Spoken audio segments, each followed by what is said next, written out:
સ્વાગત છે તમારું હવામાનની ખાસ અપડેટમાં. મિત્રો, જીએફએક્સ મોડલમાં 10 દિવસનો ફોરકાસ્ટ જોયા આપણે. એમાં ગુજરાતમાં પણ માવઠાની શક્યતા છે. જે આપણે જોવું, જે આપણને આ લીલો આ પીળો કલર દેખાય છે તે માવઠું વરસાદ પડી રહ્યો છે ભારતમાં. તે આપણે ગુજરાતમાં પણ જોવું માવઠાની શક્યતા છે. તો આ છે 10 દિવસનો ફોરકાસ્ટ બતાવે છે જીએફએક્સ મોડલમાં. તે વરસાદ પડી શકશે તેવું જીએફએક્સ મોડલનું કેવું છે ગુજરાતમાં. તો આ તે બતાવશે આપણને. તે જોઈ 24 તારીખનો મેપ છે તેમાં ક્યાંય ગુજરાતમાં વરસાદની શક્યતાઓ છે નહીં. અને જોઈએ આ છે 25 તારીખ, તેમાં પણ ક્યાંય પીળું દેખાતું નથી આપણને ગુજરાતની અંદર. આ છે 26 તારીખ, આ 27 તારીખમાં પણ નથી, 28 તારીખમાં પણ નથી, ક્યાંય પીળું જોવા નથી મળતું. ઉત્તર ભારતમાં વેસ્ટર્ન ડિસ્ટર્બન્સ પસાર થઈ રહ્યા છે, તમે જોઈ શકો છો, તમને દેખાય.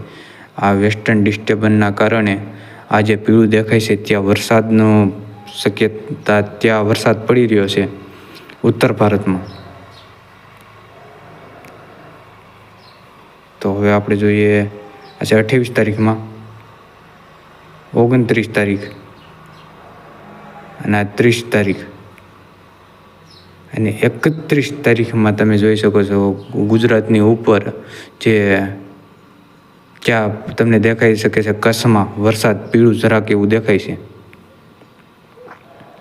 તો આ જુઓ, તમને કચ્છમાં પીળાનો ભાગ વધારે દેખાતો હોય છે, ત્યાં વરસાદની શક્યતા છે. અને દક્ષિણ ગુજરાતમાં પણ તમે જોઈ શકો છો જે વરસાદની શક્યતા દેખાય છે. આ 2 તારીખમાં આ વરસાદ આ ગુજરાતમાં તમે જોઈ શકો છો.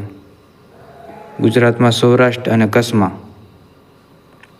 અને ઉત્તર અને દક્ષિણ ગુજરાતમાં ભારે વરસાદની શક્યતા છે એવું ગણી શકાય છે. એવું જીએફએક્સ મોડલનું કેવું છે. આ તમે જુઓ.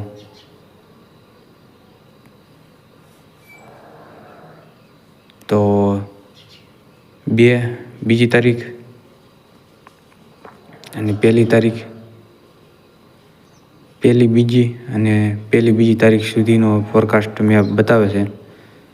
તેમાં સારો એવો વરસાદનો આ બતાવે છે, માવઠારૂપી પડવાનું. તો આગળ આપણે આગામી દિવસોમાં તમને બતાવતા રહીશું જીએફએક્સ મોડલનું. તો વિડીયોને લાઈક કરી અને પેજને ફોલો કરી લેજો. ગુજરાત વેધર સમાચાર.